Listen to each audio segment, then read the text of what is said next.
Since it was just Valentine's Day, let's look at oxytocin, or the love hormone. And, well, like love, oxytocin is a complicated molecule with 43 atoms of carbon. What are we talking about? Let's talk about molar mass. So the molar mass is just the sum of all of the parts of a compound.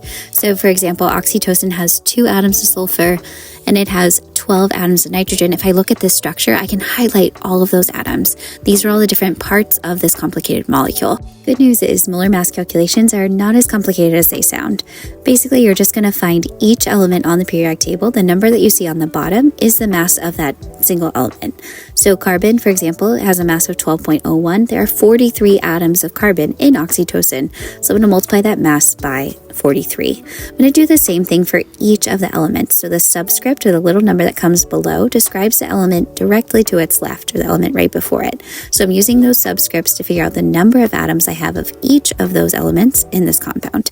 I'm finding the mass of each of those. I'm just going to add all of those up to find the molar mass, or the total mass of the compound. And as the name indicates, the molar mass tells you the number of grams it takes to get 1 mole of this compound. So oxytocin is complicated. It's going to have a really large molar mass. Hope that was helpful.